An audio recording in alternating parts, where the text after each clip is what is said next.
에스겔서 강해가 31번째 시간입니다. 에스겔서 총 주제를 여호와여 이곳에 임하소서로 이렇게 잡았습니다. 한번 따라할까요? 여호와여 이곳에 임하소서. 오늘 제목에 대한 의미가 포함되어 있다고 생각이 됩니다. 커넥션. 하나님 이곳에 임하여 주옵소서. 하나님 우리 가정에 임하여 주옵소서. 하나님 우리 교회 또 우리 직장에 우리 사업장에 내가 서 있는 그곳에 하나님 임하여 주시옵소서. 하나님과 연결되기를 간절히 원하는 소망이 저에게 또 우리 사랑의 교회에 있는 것이죠. 이 소망과 갈망을 가지고 우리가 에스겔서를 살펴보고 있습니다. 이 시간도 여러분에게 깨닫게 해주시는 하나님의 은혜가 있어지기를 주님의 이름으로 축원합니다. 커넥션은 두 개 이상의 사물과 사람과 개념이 서로 이어져 있는 상태를 의미합니다. 여러분들이 그 유튜브에서 영상을 보셨을지 모르겠는데 EBS에서 누를 누가 죽였나 라고 하는 제목의 다큐멘터리가 방영된 적이 있습니다. 이 아프리카의 그 마라강이 배경인데 어느 날 7,000마리의 누가 떼죽음을 당했다는 거예요. 뭐 소처럼 소하고 사슴 사이 그런 저게 누인데 7,000마리 어마어마하죠. 7,000마리가 떼죽음을 당했는데 누가 이 누를 죽였는가 추적을 하는 것입니다.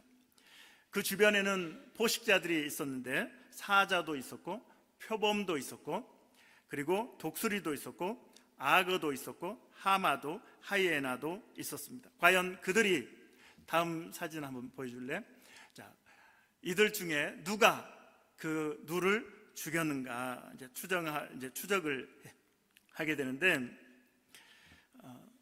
누를 죽인 것은 다른 사자나 표범이 아니라 바로 누가 죽였다라는 결론을 얻게 되었습니다.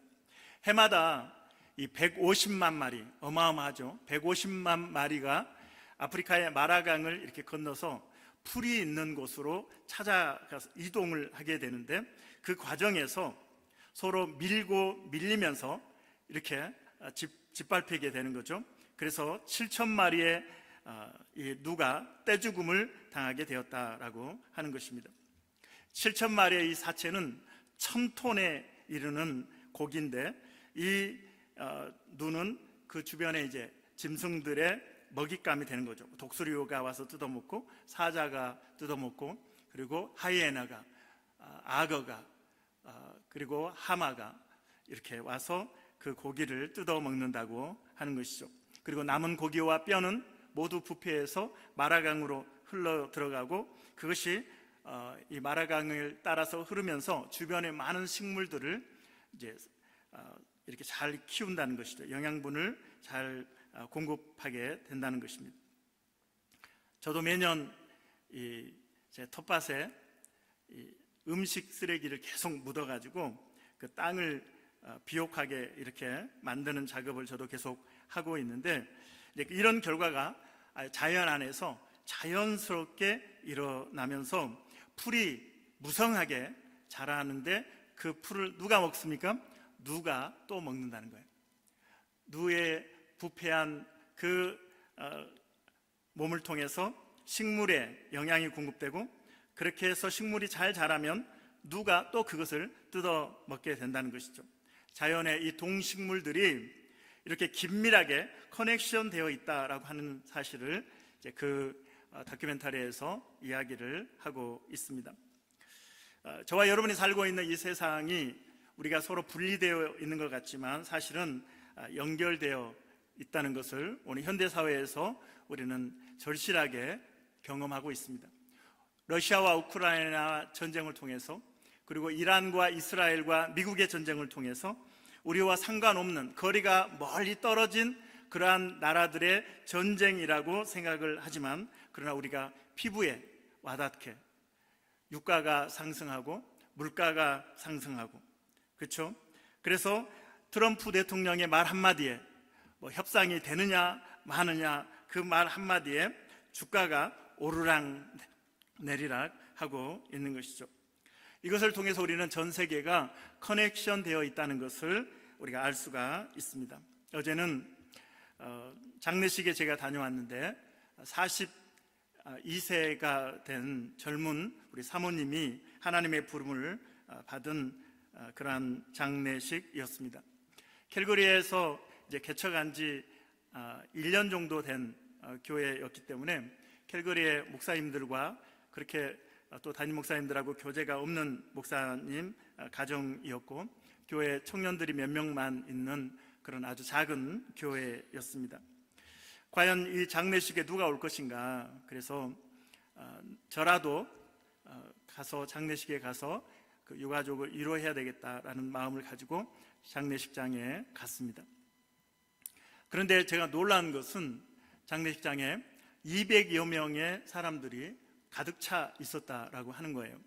한국 사람은 물론이고 캐네디언들도 와서 함께 슬픔을 나누고 있었습니다. 옆 사람에게 제가 물었습니다. 당신은 그 목사님을, 그 사모님을 아십니까? 한 번도 만난 적이 없대요. 그런데도 그 자리에 온 거예요. 직접적인 연결은 되어 있지 않더라도 하나님의 자녀로서 하나님과 커넥션되는 그러한 성도로서 그 자리에 참여한 것이죠. 하나님의 긍휼의 마음, 하나님의 아픈 마음을 가지고 그 자리에 함께 참여해서 유가족을 그렇게 위로하는 자리였습니다. 참 놀랐습니다. 아니, 이렇게 많은 사람들이 어떻게 이렇게 올 수가 있지? 사랑하는 여러분, 여러분은 혼자가 아닙니다. 한번 옆 사람에게, 앞뒤에 있는 분들에게 당신은 혼자가 아닙니다 한번 인사 한번 나누시기 바랍니다. 당신은 혼자가 아닙니다. 예, 당신은 혼자가 아닙니다. 예. 우리는 하나님 안에서 다 연결된, 그래서 서로 영향을 주고 받으며 살고 있는 것이죠. 오늘 본문에는 4개의 나라가 등장합니다. 두로가 등장하고, 바벨론이 등장하고, 애굽이 등장하고, 마지막으로 이스라엘이 등장하고 있습니다. 전통적인 고대의 강대국은 애굽이었고, 당시에 고대 근동의 패권을 쥐고 있는 나라는 바벨론이었고, 두로는 강력한 무역을 통해서, 지중해를 통해서 해상 무역을 장악하면서 엄청난 부를 누리고 있는 나라가 두로였습니다. 그리고 이 당시에 이 메시지가 전해지던 시대에 이스라엘, 남유다는 멸망한 후였습니다. 백성들은 포로로 잡혀가서 포로 생활을 하고 있을 때 이 메시지가 전해지고 있는 것이죠. 나라가 세워지기도 하고 망하기도 하는 역사 속에 엄청난 소용돌이가 일어나는 그런 현장이 오늘 본문의 내용이 되겠습니다. 두로에 대한 심판은 우리가 이미 살펴봤듯이 26장부터 28장까지 하나님은 두로에 대한 심판을 말씀하셨습니다. 그래서 하나님은 교만한 두로에 대해서, 그리고 하나님의 자리를 차지한 두로 왕에 대해서 하나님이 심판하시겠다고 말씀하셨는데, 바로 북쪽에 있는 민족 바벨론을 통해서 두로를 심판하시겠다고 하셨고, 지금 그 일이 성취되었음을 말씀하고 있는데, 두로가 바벨론으로부터 13년의 공격을 받습니다. 13년. 지금 아마 우크라이나가 한 4년째 전쟁을 하고 있는 것 같은데 얼마나 그 마음이 피폐해져 있겠습니까? 삶이 무너진 상태일 것입니다. 그런데 13년 동안 두로는 바벨론의 공격을 받았습니다. 17절에 보면 27째 해 첫째 달 초하루라고 하나님의 말씀이 그때에 임했다고 말씀하고 있습니다. 에스겔에게 임했다. 17년이, 남유다가 멸망당한 후에 17년이 지난 후에 여호와의 말씀이 에스겔에게 주어졌다. 그러니까 텀이 굉장히 긴 거죠. 왜 그랬을까? 그 이유는 그 중간에 어떤 사건이 있었는가? 바벨론에 의해서 두로가 13년 동안 침략을 당했기 때문에 그렇습니다. 그래서 남유다가 멸망했을 때 두로가 아하, 좋다, 우리의 경쟁국이 멸망을 당해서 좋다. 그리고 두로 왕은 하나님의 자리에 앉아서 교만한 죄를 범했기 때문에 하나님께서는 바벨론을 통해서 두로를 심판의 도구로 사용하셨던 것이죠. 두로는 우리가 지도를 봤지만 지리적으로 보면 육지도 있고 섬도 있습니다. 육지와 섬으로 이루어진 두로이기 때문에 이 육지에서는 이 바벨론이 전쟁에서 아주 능한데 해상에서는 이 전쟁의 어려움을 겪었습니다. 그래서 13년 동안이나 오랜 기간 전쟁을 치렀지만 그러나 완전히 두로를 정복하지는 못했습니다. 그런데 이제 두로를 13년 전쟁을 하고 거의 다 이제 무너뜨린 상태에서 두로 그 섬까지 들어가 보니까 어떤 결과가 있느냐? 여러분, 전쟁이 나면 어떤 일이 있습니까? 전쟁이 일어나면 사재기를 하잖아요. 사재기. 전쟁의 소식이 들리면 사재기를 하고, 그리고 부자들이 어떻게 됩니까? 부자들이 돈을 챙겨서 떠납니다. 지금 밴쿠버에도 홍콩에서 오신 분들이 많다고 그러잖아요. 그렇죠? 중국으로 편입이 되는 상황 속에서 이제 부자들이 밴쿠버로 들어온 것이죠. 두로가 13년 전쟁을 하면서 바벨론을 이길 가능성은 없었겠죠. 그래서 버티는 이 상황 속에서 이 부자들이 돈을 다 챙겨가지고 다른 나라로 이주를 해버린 것입니다. 그래서 13년이나 치열하게 전쟁을 하면서 두로를 정복했지만, 그런데 가보니까 빈 껍데기였던 거예요. 알맹이는 다 빠져나가고 다 껍데기만 남아 있었습니다. 그래서 이 두로에서 전쟁을 13년이나 했지만 거기에서 전리품을 얻을 수 없었다. 빈손으로 돌아가는 신세가 되었습니다. 우리 에스겔 29장 18절, 오늘 본문 18절 읽겠습니다. 시작. 인자야, 바벨론의 느부갓네살 왕이 그의 군대로 두로를 치게 할 때에 어떻게 해요? 크게 수고하여 모든 머리털이 무지러졌고 모든 어깨가 벗어졌으나 그와 군대가 그 수고한 대가를 두로에서 어떻게 해요? 얻었습니까? 못 얻었습니까? 얻지 못하였느니라. 얻지 못하였느니라. 13년의 전쟁을 하면서 기대하는 것이 있잖아요. 두로라고 하는 그 지중해 해상 무역을 장악하면서 엄청난 부를 누리고 있던 두로였기에 그것을 정복하면 보물 덩어리를 막 얻게 될 거라고, 금은 보화를 얻게 될 것이라는 기대를 했는데 막상 정복해 보니까 빈 껍데기였다. 수고한 대가를 두로에서 얻지 못하였느니라. 군사들이 전쟁을 하면서 얼마나 고생을 했던지 스트레스를 받으면 원형 탈모도 오잖아요. 그렇죠? 그래서 심한 스트레스와 노동으로 머리털이 빠지고 어깨가 벗어졌다. 노동을 하면서 어깨에 뭘 이렇게 짊어지고 다니니까 어깨가 벗어졌다. 그렇게 고생했는데도 두로에서는 전리품을 얻지 못했다라고 말씀하고 있습니다. 에레미야 25장 9절에 보면 하나님께서 바벨론의 느부갓네살 왕을 내 종이다 이렇게 말씀하십니다. 하나님께서 바벨론의 느부갓네살 왕을 내 종이라고 말씀하시며 그를 사용하신 것이죠. 그래서 두로를 칠 때에, 이스라엘을 칠 때에, 애굽을 칠 때에 하나님이 그를 지팡이로, 하나님의 종으로 하나님께서 바벨론의 느부갓네살 왕을 사용하셨는데, 두로에 고생하며 13년 전쟁을 치렀는데 보상이 없었기 때문에, 전리품을 얻지 못했기 때문에 하나님께서 좀 미안한 마음이 있으셨던 것 같아요. 그래서 너 두로에서 얻은 게 없지, 내가 그래서 보상으로 애굽 땅을 너에게 주겠다 이렇게 말씀하시는 거예요. 오늘 본문 19절로 20절 읽겠습니다. 19절 시작. 그러므로 주 여호와께서 이같이 말씀하셨느니라. 내가 애굽 땅을 바벨론의 느부갓네살 왕에게 넘기리니 그가 그 무리를 잡아가며 물건을 노략하며 빼앗아 갈 것이라. 이것이 그 군대에 무엇이 된다고요? 보상이 되리라. 애굽이 바벨론의 보상이 된다. 두로와 13년 싸운 보상을 애굽을 통해서 주시겠다 약속하고 있습니다. 20절. 그들의 수고는 누구를 위함입니까? 하나님을 위하여, 나를 위하여. 나를 위함인즉 그 대가로 내가 애굽 땅을 그에게 주었느니라. 주 여호와의 말씀이니라. 바벨론 군대가 두로를 침략한 것이 하나님의 뜻이었다. 그런데 빈손으로 돌아서는 바벨론의 왕 느부갓네살을 보면서 하나님께서 내가 너에게 보상을 해주겠다, 수고한 대가를 주겠다. 그것이 바로 애굽 땅이다. 하나님께서 애굽 땅을 바벨론 군대에 맡긴 것은 두 가지 이유가 있는 거죠. 첫째는 우리가 이집트에 대해서 살펴볼 때 이집트에 죄가 있는 거죠. 우상 숭배를 하고 교만한 죄가 있습니다. 두 번째는 두로를 침략했던, 그리고 빈손으로 돌아올 수밖에 없었던 하나님의 종, 하나님이 부렸던, 하나님이 사용했던 그 일꾼 느부갓네살 왕에 대한 보상으로, 이 두 가지 이유로 하나님은 바벨론에게 침략하도록, 애굽을 침략하도록 그렇게 역사하신 것입니다. 그래서 두 가지 이유가 있는 거죠. 도랑치고 가재 잡고, 아세요?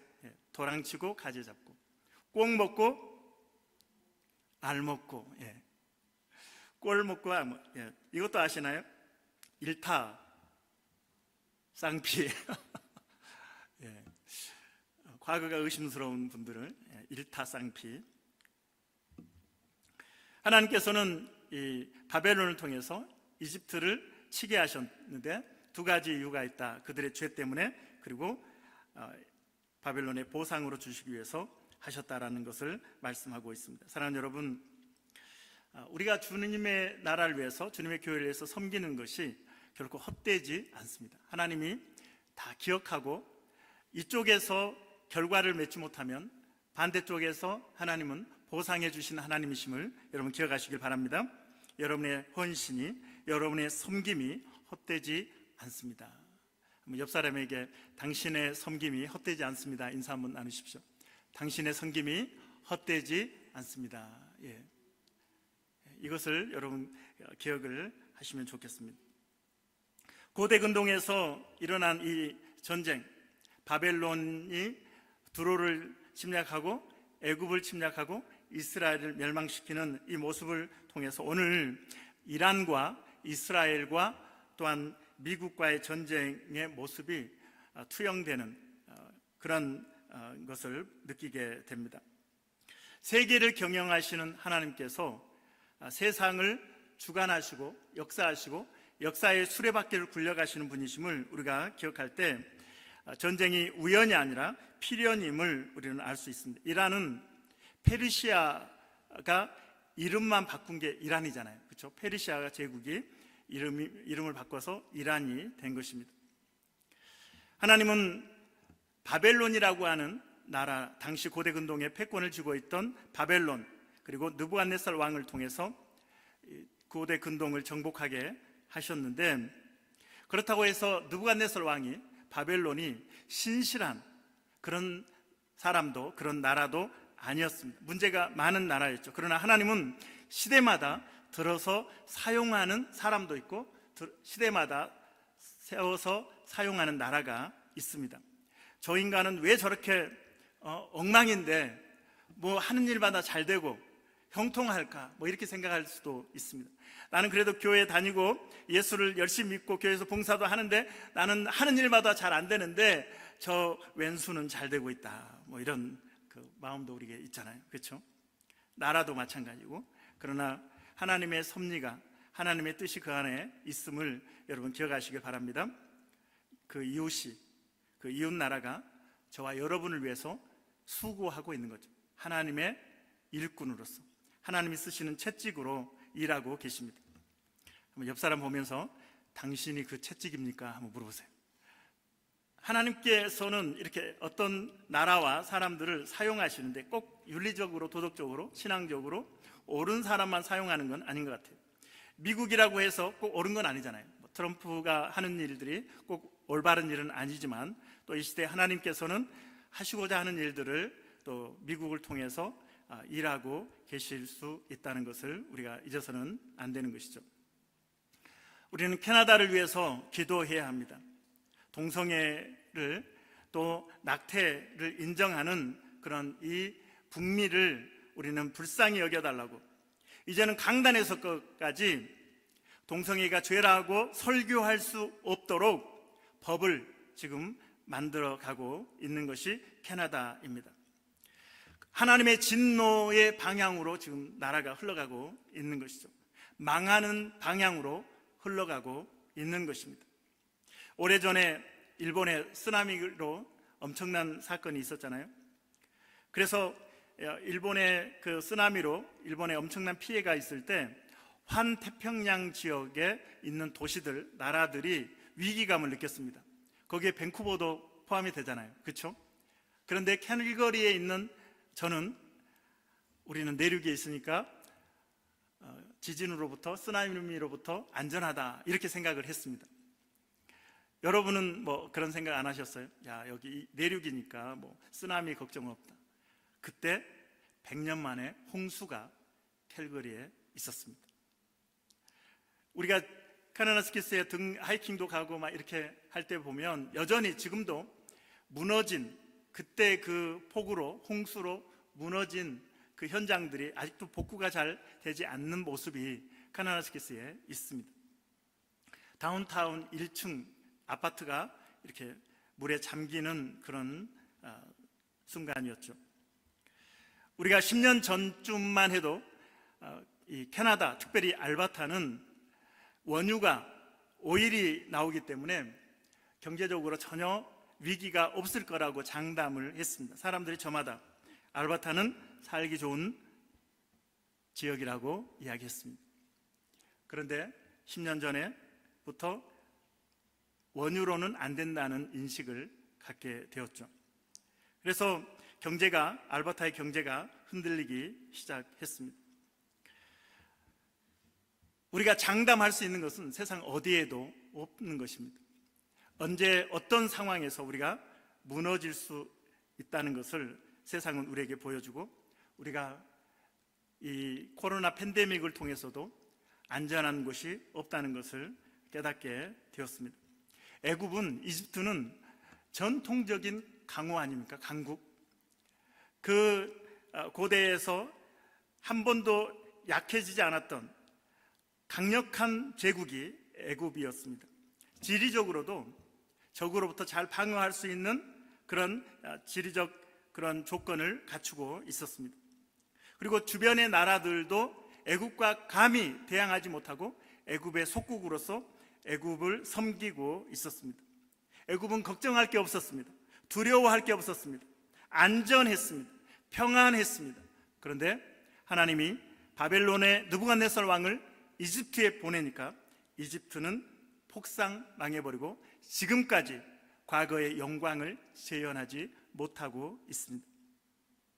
마지막으로 이스라엘, 바벨론과 두로와 이집트에 비교하면 남유다가 멸망하고 이 이스라엘이 멸망해서 팔레스틴의 이스라엘이라고 하는 나라가 없어진 지 16년이 지났을 때 백성들은 지금 포로로 잡혀가 있는 그런 상황이었습니다. 누가 봐도 절대적인 객관적인 비교를 해볼 때 소망이 없는 백성들, 나라가 바로 이스라엘 백성들일 것입니다.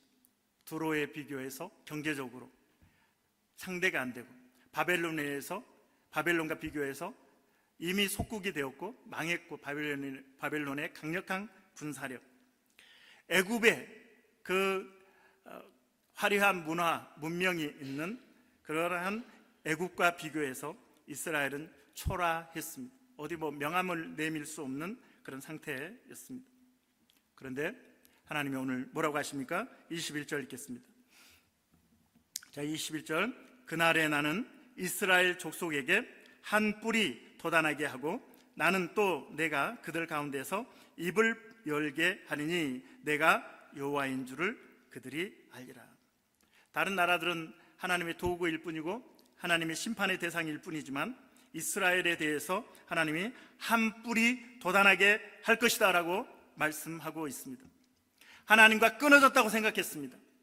하나님과 연결이 끊어진 지가 수십 년이 지났다고 생각했고, 하나님이 우리를 잊으셨다고 생각했고, 하나님이 우리를 버리셨다고 생각을 했던 그 순간 하나님께서는 내가 너희를 잊지 않았다, 여전히 커넥션 되어 있다고 말씀하면서 이스라엘 족속에게 한 뿔이 돋아나게 하겠다. 이 뿔은 왕권을 이야기합니다. 이스라엘 다윗의 왕조를 다시 회복시키겠다라고 말씀하시는데, 시편 132편 17절로 18절에 보면 다윗에게 뿔이 나게 할 것이다 라고 하는 말씀이 있습니다. 우리 17절부터 같이 읽습니다. 시작. 내가 거기서 다윗에게 뿔이 나게 할 것이라. 내가 내 기름 부음 받은 자를 위하여 등을 준비하였도다. 내가 그의 원수에게는 수치를 옷 입히고 그에게는 왕관이 빛나게 하리라 하셨다. 하나님의 회복의 약속을 말씀하고 있고, 궁극적으로 다윗의 후손으로 오시는 예수 그리스도를 통한 하나님의 나라를 말씀하고 있습니다. 그런데 이 말씀이 단기적으로 성취된 것이 열왕기하 25장 27절로 30절에 보면 포로로 잡혀간 37년이 되었던 여호야긴 왕의 지위가 회복되므로 하나님께서 다윗의 후손의 뿔을 회복시키겠다는 약속이 이루어지고 있음을 보여줍니다. 열왕기하 25장 27절로 30절 보겠습니다. 27절 시작. 유다의 왕 여호야긴이 사로잡혀간 지 몇 년이요? 37년, 긴 세월. 곧 바벨론 왕 에윌 무로닥이 즉위한 원년 12월 그달 27일에 유다의 왕 여호야긴을 옥에서 내놓아 그 머리를 들게 하고 그에게 좋게 말하고 그의 지위를 바벨론에 그와 함께 있는 모든 왕의 지위보다 높이고 그 죄수의 의복을 벗게 하고 그의 일평생에 항상 왕의 앞에서 양식을 먹게 하고 그가 쓸 것은 날마다 왕에게서 받는 양이 있어서 종신토록 끊이지 아니하였더라. 끝난 것 같던 다윗의 왕조를 이방 바벨론 왕 에윌 브로닥을 통해서 옥에서 다시 나오게 하고 그리고 그의 신분을 회복시켜 주면서 그에게 양식을 제공하고, 그래서 결국 그 후손들이 이제 70년이 지나서 포로에서 귀환을 하게 되면서 다윗의 왕조를 세워지고, 그리고 예수님의 조상들이 계속해서 낳게 되고 예수님의 아버지 요셉까지 이렇게 이어지게 되는 것을 볼 수가 있습니다. 하나님께서는 예수 그리스도께서 오실 때까지 다윗의 후손이 끊어지지 않을 것이라고 하는 약속을 지켜주신 것입니다. 하나님은 당신의 자녀들을 버리지 않으십니다. 할렐루야. 히브리서 13장 5절에 내가 과연 너희를 버리지 아니하고 내가 과연 너희를 떠나지 아니하리라 하나님은 약속하고 있습니다. 그러므로 신실하신 하나님 앞에 우리는 인내하는 믿음을 가져야 합니다. 우리는 너무나 단기적으로 내가 기대하는 것들이 이루어지지 않았기 때문에 우리가 하나님을 원망하고 또 하나님으로부터 등을 돌리고 우리가 하나님께 불평할 때가 있는데, 그러나 우리는 인내하는 믿음으로 하나님은 선하시다, 하나님이 신실하시다, 하나님은 우리를 버리지 아니하신다, 하나님은 나를 사랑하신다. 여러분 아멘 할 때까지 해야 될 것 같아요. 하나님은 우리를 사랑하신다, 버리지 아니하신다, 떠나지 아니하신다, 나를 포기하지 아니하신다. 그러므로 하나님 앞에 머물고 하나님과 커넥션 되기를 우리는 몸부림쳐야 하는 것이죠. 갈라디아서 6장 9절로 10절 보겠습니다. 9절 우리가 선을 행하되 낙심하지 말지니 포기하지 아니하면 때가 이름에 거두리라. 할렐루야. 선을 행하되 낙심하지 말지니 포기하지 아니하면 때가 이름에 거두리라. 많은 사람들이 때가 차기 전에 포기하는 안타까운 상황들이 있습니다. 끝까지. 왜냐하면 하나님은 선하신 분이고 신실하신 분이고 우리에게 좋은 걸 주시는 아버지 하나님이시니까 그분을 믿음으로, 그래서 우리가 인내하며 기다릴 필요가 있는 거죠. 가장 좋은 때에 하나님은 가장 좋은 것으로 저와 여러분에게 주실 줄로 믿습니다. 10절 읽겠습니다. 그러므로 우리는 기회에 있는 대로 모든 이에게 착한 일을 하되 더욱 믿음의 가정들에게 할지니라. 계속해서 여러분 선한 일을 행하시길 바랍니다. 하나님이 다 보고 계십니다. 하나님 기억하시고 때가 되면 갚으시는 하나님이심을 여러분 기억하시길 바랍니다. 이제 말씀을 마무리하도록 하겠습니다. 오늘 네 개의 나라가 서로 연결되어 있음을, 커넥션되어 있음을 우리는 보게 되었습니다. 어떤 나라는 망했습니다. 어떤 나라는 세워졌습니다. 어떤 나라는 도구로 사용받았습니다. 여러분 이 네 개 나라 중에 여러분은 어떤 나라에서 소망을 발견하셨습니까? 어떤 나라입니까? 두로입니까? 두로 한번 손 들어보세요. 두로가 나는 너무 부러워. 바벨론, 애굽, 이스라엘. 손을 드셨는데 손이 안 보이네요. 이스라엘의 소망이 있음을 우리가 보게 됩니다. 앞에서도 말씀드렸지만 두로와 이스라엘이 어떻게 비교가 됩니까? 바벨론과 이스라엘이 어떻게 비교가 됩니까? 이집트와 이스라엘이 어떻게 비교가 됩니까? 이스라엘은 이미 망했고 BC 586년에 바벨론에 의해서 망했고 또 나라가 없어졌고 많은 백성들이 포로로 잡혀간 그런 상태였습니다. 소망이 없는 것 같은 이 네 나라에서 가장 소망이 없는 나라가 이스라엘이죠. 이미 끝난 나라. 그런데 하나님과 커넥션 되어 있는 이 나라에게 소망이 있습니다. 지금도 이스라엘 있잖아요. 핵도 만들고 막 지금도 깡패 짓을 하고 있죠.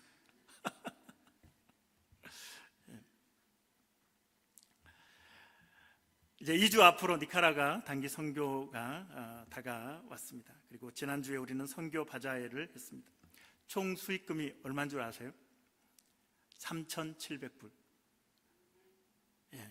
놀래주셔서 감사하고, 여러분 한 10,000불은 기대하셨어요? 3,700불이라고 제가 보고를 받았습니다. 오늘 예배 후에 평가회에서 다시 자세하게 나누게 될 것입니다. 어떤 분은 3년 만에 우리 교회에 와서 1,000불을 후원하고 가셨습니다. 할렐루야. 우리 교회에 출석하지 않는 성도들이 에드먼턴에서, 캘거리에서 헌금을 해 주셨습니다. 돈으로, 물건으로 후원을 해 주셨습니다. 한국에서 제 지인 목사님이 전화가 왔습니다. 목사님, 기도 많이 하셨나 봐요. 새벽에 기도하는데 하나님께서 손승희 목사에게 후원하라는 감동을 받았습니다. 목사님 계좌번호 불러주세요. 기분 나쁘세요?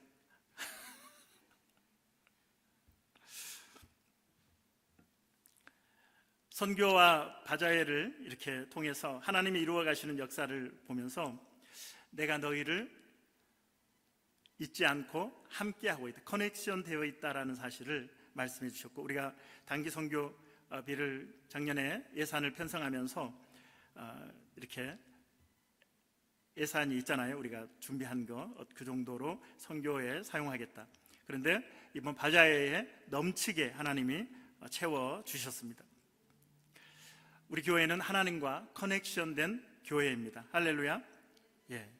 우리 뜨리힐스에서 오셔서 이렇게 열심히 아멘 해주시는 우리 성도들, 정말 1시간 40분 매주 오는 게 이게 보통 일이 아닌데 오셨다는 것은 여러분을 통해서 우리 교회는 하나님과 커넥션 되어 있다라는 사실을 확신하게 됩니다.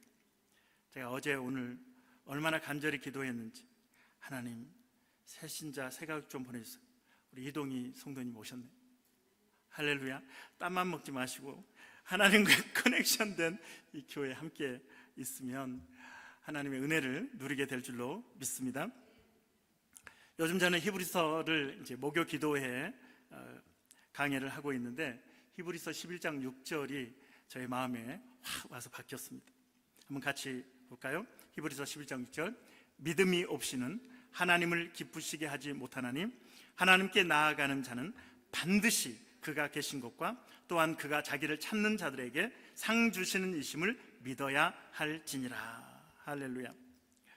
이 커넥션은 하나님과 이 연결되어 있으므로 복을 받게 된다는 사실을 말씀하고 있는데, 히브리서 11장 6절이 그것을 잘 표현해 주고 있습니다. 믿음으로 연결됩니다. 하나님과 믿음으로 연결되어 있는데, 우리가 반드시 그가 계신 것, 반드시 이 자리에 하나님이 계신 걸 믿으십니까? 반드시 여러분의 가정에 하나님이 함께 하심을 믿으십니까? 반드시 하나님이 여러분이 운전하는 그 운전대 옆에 함께 하심을 믿으십니까?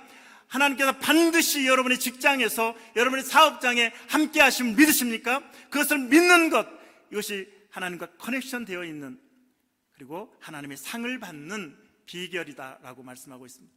자기를 찾는 자들에게 상 주시는 이심을 믿어야 할지니라. 얼마나 쉬우면서도 놀라운 비밀을 우리에게 말씀해 주고 있는지 모릅니다. 그래서 저는 이 말씀을 매 순간 요한일서 1장 9절 다음으로 히브리서 11장 6절을 암송하면서 늘 기도합니다.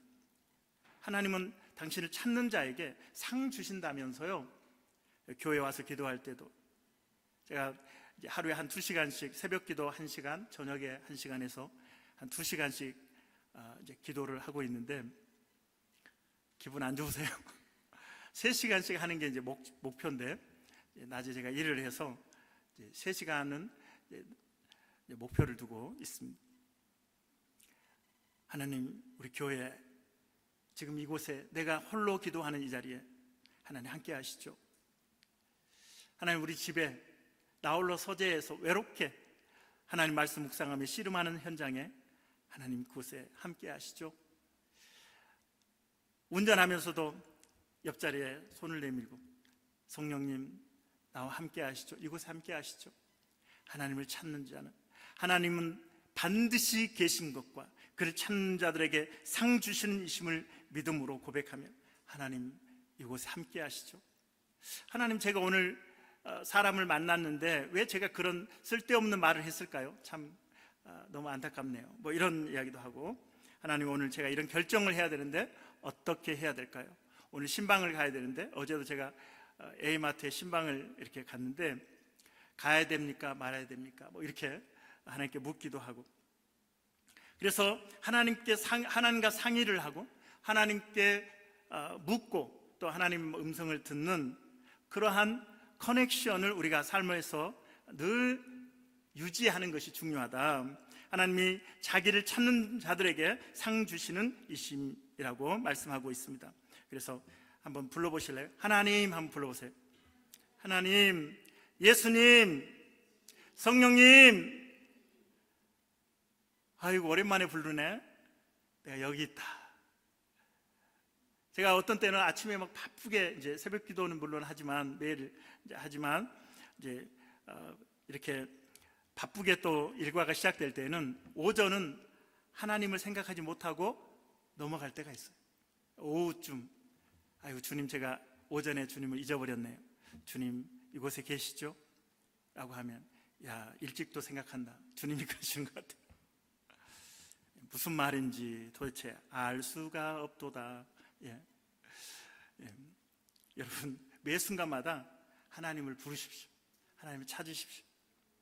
하나님이 찾는 자에게 상 주신다고 말씀하고 있습니다. 특별히 새벽 기도에 참여하십시오. 뭐 교회에 나오라는 것도 아니고 유튜브로 6시부터 7시까지 함께 기도하자는데, 여러분 꼭 새벽에 참여하기 바랍니다. 제가 이렇게 말하는 게 이렇게 한 귀로 듣고 한 귀로 흘리라고 말씀드리는 게 아니에요. 설교에서 말씀을 드리는 거잖아요. 강단에서 말씀을 드리는 거잖아요. 간절한 마음으로 우리 성도들이 복을 받아야 되니까, 하나님의 은혜를 받아야 되니까, 여러분이 아무리 능력이 있어도, 아무리 여러분들이 직장에서 안정된 자리에 있어도, 여러분이 아무리 비즈니스가 잘 되어도 하나님과 커넥션 되지 않는 삶을 산다면 어느 순간 고목나무가 무너지듯이 여러분은 쿵 하고 무너질 수밖에 없기 때문에, 저는 수없이 목회 현장에서 그 모습을 많이 봐와서 여러분들이, 우리 성도들이 그렇게 되지 않기를 간절히 바라면서 기도합시다. 큐티합시다. 성경 말씀을 매일 묵상합시다. 성경 통독을 합시다 라고 여러분에게 말씀을 드리는 것이고, 제자 훈련을 통해서, 훈련인데 훈련 같지 않는 훈련을 하지 않고 내 자신을 쳐서 복종시키면서 하나님 앞에 무릎을 꿇고 말씀 앞에 무릎 꿇고, 자, 시편 46편 5절 읽겠습니다.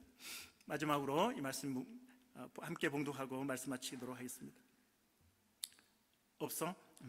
제가 한번 읽을 때 따라 하십시오. 하나님이 그 성중에 계심에 성이 흔들리지 아니할 것이라. 하나님이 그 성중에 계심에 성이 흔들리지 아니할 것이라. 아멘. 하나님이 여러분의 가정에 계심에 여러분의 가정이 흔들리지 아니할 것이라.